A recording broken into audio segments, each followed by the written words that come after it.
Bonjour à tous. Allez, on plonge ensemble dans le vif du sujet, l'analyse littéraire. L'objectif ici, c'est de se construire une méthode solide, pas à pas, pour ne plus jamais être pris au dépourvu. On a tous connu ça. On se retrouve face à un texte, un grand classique, et la première pensée qui nous vient, c'est « Ok, par où est-ce que je commence ?» C'est une réaction tout à fait normale, pas de panique. Et si on changeait complètement notre façon de voir les choses? L'idée que je vous propose, c'est de vous transformer en détective. Chaque texte devient alors une affaire à résoudre. Voilà donc la mission. Le texte, c'est votre scène de crime. L'auteur, lui, a laissé des tas d'indices partout. Notre boulot, c'est de les repérer.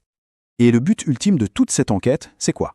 C'est de monter un dossier, une argumentation qui soit tellement solide et tellement basée sur des preuves du texte qu'elle devient tout simplement inattaquable.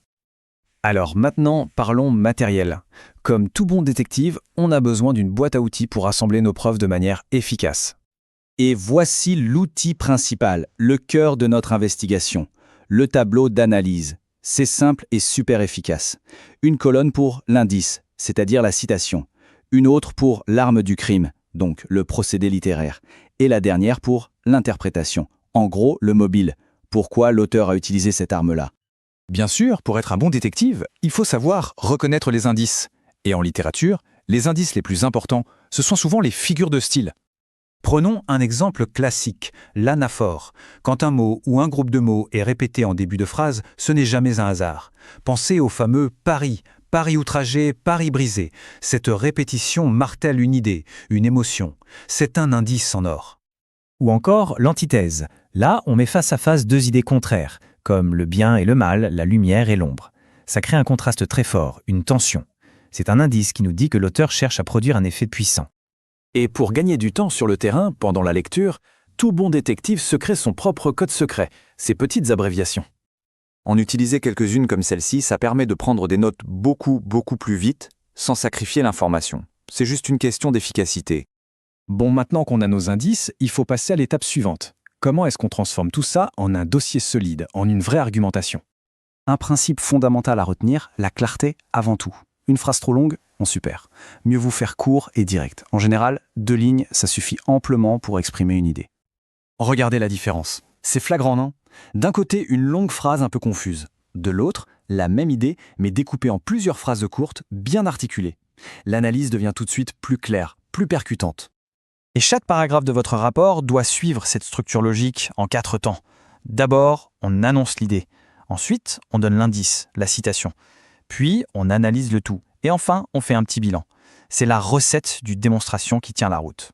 Posez-vous toujours cette question, c'est la règle d'or. Une citation toute seule, ça ne prouve rien. Il faut absolument l'allier à un procédé et expliquer l'effet produit. C'est ce trio, citation, procédé, commentaire, qui donne du sens à votre analyse. On arrive à la dernière étape de l'enquête, la rédaction du rapport final. C'est le moment de présenter vos conclusions de manière claire et convaincante. Mais avant de rendre votre copie, il y a une dernière étape, cruciale, la relecture. C'est votre dernière chance de vérifier toutes les preuves, de s'assurer qu'il n'y a aucune faille dans votre dossier. Le mieux, c'est d'utiliser une petite checklist comme celle-ci. Ça permet de vérifier méthodiquement que tout y est, la problématique, le plan, les citations bien intégrées, etc. On s'assure que le rapport est vraiment complet. Et bien sûr, on fait très attention à l'orthographe et à la grammaire. Des petites erreurs peuvent vraiment miner la crédibilité de tout votre travail. Ce serait dommage, non? Alors voilà, la règle, c'est de toujours se garder au moins 10 minutes à la fin. 10 minutes sanctuarisées pour cette relecture, c'est absolument non négociable. Ça peut vraiment faire toute la différence.